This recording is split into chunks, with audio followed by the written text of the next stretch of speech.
on just a second. One of the biggest selling points of the Sony ZV-E10 is the ability to plug your camera directly into your computer without a capture card and without having to download software. This allows your computer and any live streaming software to magically see your mirrorless camera as a webcam. But the question is, should you even use the USB connection?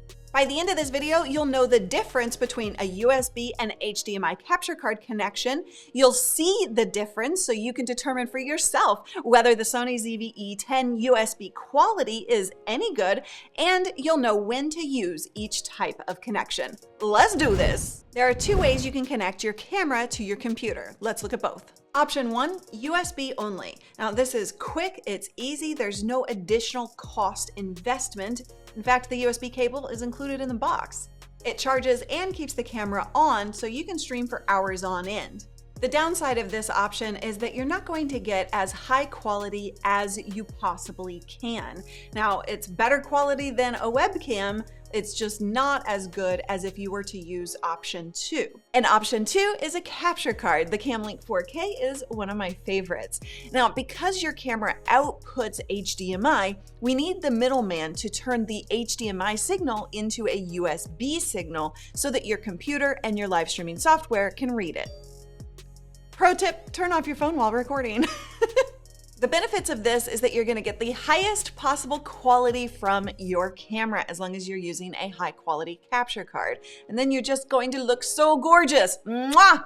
Now, the downside of this is the additional cost. You're looking at $115 to $150 for a high quality capture card. So the question is it worth it? Let's put that to the test. For option 1, you'll take the USB cable that came in the box, connect one end to the camera and the other to the computer, and you're done.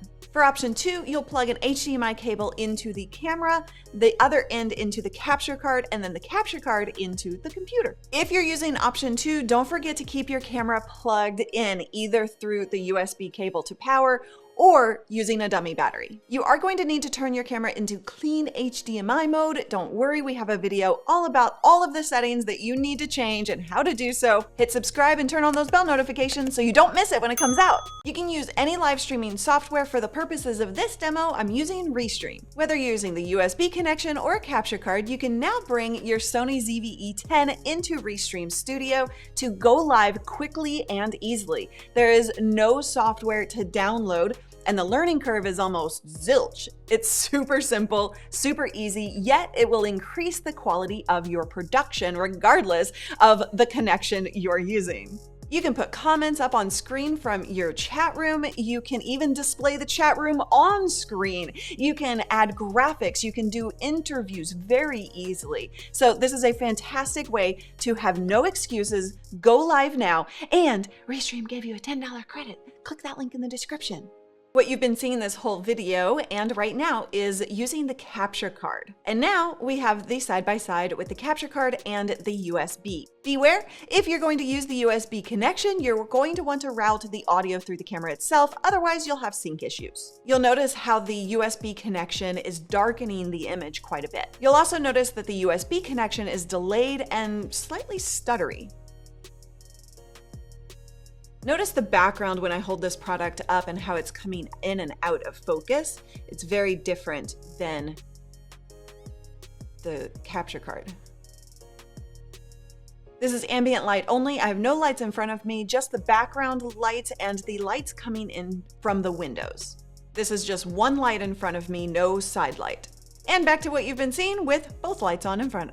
So back to our original question, is it worth investing in a capture card? Well, as you can see through this demo, you're not going to get the same quality from a USB connection that you do with a capture card.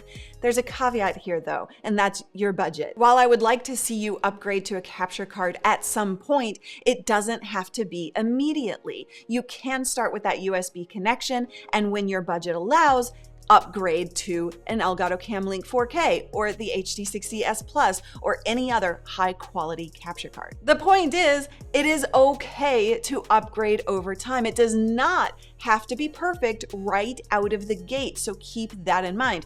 If you want to wait, then just get started. Stream, go live, do the things, and then as you're able to, go more professional. We have a whole series of videos on the Sony ZV-E10, so go ahead and check that out right here. And don't forget to join me for a live stream where you can get your questions answered and hang out with this amazing community. I'll see you there.